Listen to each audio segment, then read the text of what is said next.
nous avons été choisis aussi pour faire ces essais. Donc le vaccin sera produit soit au Canada, soit aux États-Unis, soit en Chine. J'ai reçu plusieurs coups de fil et messages me demandant de faire une vidéo en réaction à la dernière annonce du Dr Muyembe. Mais j'ai répondu que je n'allais pas faire de vidéo à ce sujet, tout simplement parce qu'en ce moment j'ai envie de passer des messages positifs et ne pas contribuer à la désinformation. Mais aussi parce que mes vidéos ne s'adressent pas à nos dirigeants. Ils ne peuvent pas comprendre le langage que j'utilise. Ils ne comprennent que le langage des enjeux politiques et économiques individualistes. Beaucoup d'entre eux n'ont plus d'humanité. Quand voir des millions de personnes autour de vous qui dépendent de vous souffrir ne vous fait pas de mal du tout, c'est que vous avez abandonné votre humanité. Mes vidéos s'adressent au peuple. Et le peuple est en rogne. Il est fâché parce qu'il a juste le sentiment que nos dirigeants continuent de trahir le Congo et de se foutre de nos gueules. Et il ne se cache même plus. L'Occident est en train de vouloir tester un soi-disant vaccin contre le coronavirus. Et ils nous ont choisis comme les cobayes de leur expérience. Et quand je vois la réaction de la population en ligne, ça me brise le cœur. Mais il faut avouer qu'on n'est juste pas capable de lutter contre l'Occident. Nos dirigeants ne sont pas capables de refuser quelque chose qu'ils nous imposent. Ils le font depuis toujours. Ils ont commencé par la colonisation, ils nous ont amené leur éducation, ils nous ont appris leur langue et fait détester les nôtres pour nous forcer à nous adapter à leur culture.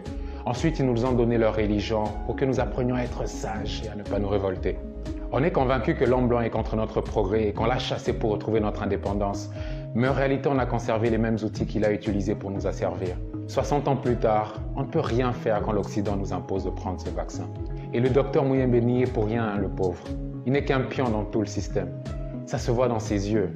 Il n'a aucun pouvoir de décision. Il aura juste droit à une bonne prime de risque quand tout ça sera passé. Peu importe ce qui va se passer. Et ça, c'est le plus triste dans l'histoire. C'est que tout ce qu'on va faire, c'est regarder, impuissants comme d'habitude, comment vont réagir nos frères et nos sœurs, les moins chanceux d'entre nous quand on va leur administrer ce vaccin. Tout ce qu'on peut faire, c'est prier que ce vaccin marche et que nous soyons les premiers à guérir de ce virus. Mais si ce vaccin cache réellement le dessein politique que tout le monde soupçonne, qui est qu'en plus d'être un vaccin, qu'il soit aussi un outil qui va permettre aux Blancs de mieux asseoir leur domination sur nous, acceptons qu'on a perdu la bataille. Et réalisons que ce qui manque à ce pays, ce n'est pas une nouvelle classe politique, de meilleurs dirigeants, mais des idéalistes, des révolutionnaires qui n'ont plus rien à perdre et qui sont prêts à aller au front et à s'immoler pour une cause qui est plus grande qu'eux-mêmes. Et ces gens, c'est dans le peuple qu'on les trouve.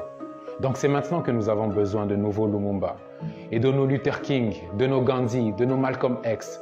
C'est maintenant que nous avons besoin de nos Mandela. C'est le moment pour nos héros de naître et de commencer leur mission. Parce que si nos dirigeants continuent de se moquer aussi facilement de nous, c'est qu'ils savent que la seule chose qu'on fera, c'est de taper des poings sur la table et crier notre ras-le-bol sur les réseaux sociaux, dans le confort de nos maisons.